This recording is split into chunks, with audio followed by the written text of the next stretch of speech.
The Black Death was not simply a medical disaster.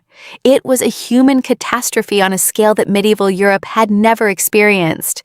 Between 1347 and the early 1350s, plague swept across much of Europe, killing an enormous portion of the population. Historians continue to debate the exact number, but the loss was measured in tens of millions. Behind those numbers were individual lives. Parents lost children. Children lost parents. Husbands and wives were separated. In some communities, entire families disappeared within weeks. As the death toll rose, there were fewer healthy people available to care for the sick, harvest crops, transport goods, or maintain essential services. Fields were left unattended. Homes stood empty. Some villages were partially or completely abandoned. The shortage of workers created another unexpected consequence. With so many laborers dead, surviving workers became more valuable. In parts of Europe, wages began to rise, and peasants gained greater bargaining power. The old social and economic order was beginning to change. But in the middle of the catastrophe, there was little time to think about the future. There were simply too many dead. Traditional burial practices became difficult or impossible to maintain. Cemeteries filled rapidly, and communities were forced to create larger burial grounds and mass graves. In some places, bodies were buried quickly, sometimes without the ceremonies that families had once considered essential. For many survivors, the psychological impact was devastating. Religious faith became an important source of comfort for some. Churches filled with people praying for protection, forgiveness, and an end to the disease. Others responded through public acts of repentance, believing the plague was a punishment from God. But fear could also turn into anger. Minority communities were falsely accused of causing the plague, leading to horrific persecution and violence in parts of Europe. Jewish communities in particular faced massacres and expulsions, despite having no role in causing the disease.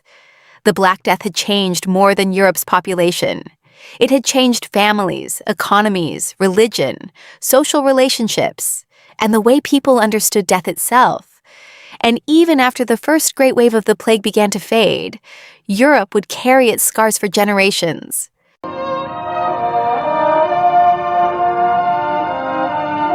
The Black Death eventually began to fade, but its impact on Europe was far from over.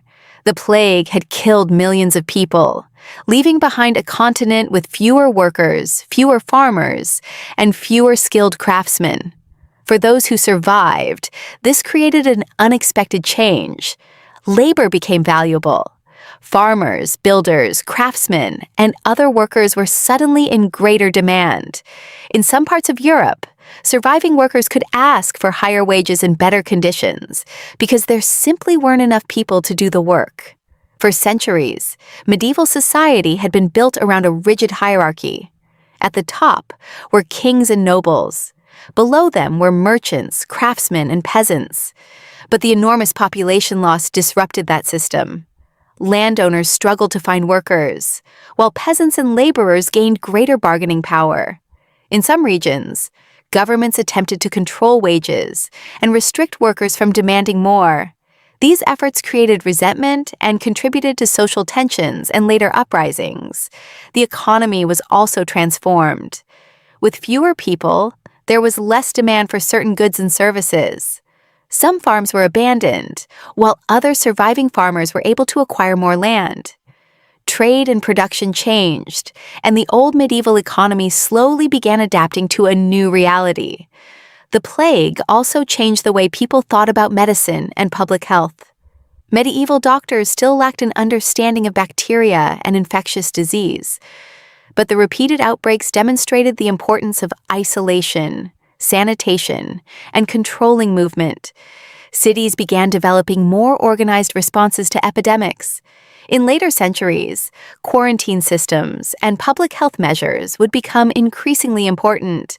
But perhaps the deepest changes were cultural. Death had become impossible to ignore. Art, literature, and religious imagery increasingly reflected themes of mortality, suffering, and the temporary nature of life. Images of skeletons, graves, and the dance of death became powerful reminders of how quickly life could disappear. For some, the plague strengthened religious devotion.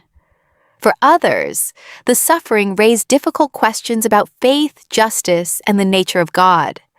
The Black Death had shattered the belief that medieval society would continue unchanged. It had taken millions of lives, but it had also accelerated social and economic changes that would shape Europe for centuries to come. The world that emerged from the plague was not the same world that had entered it.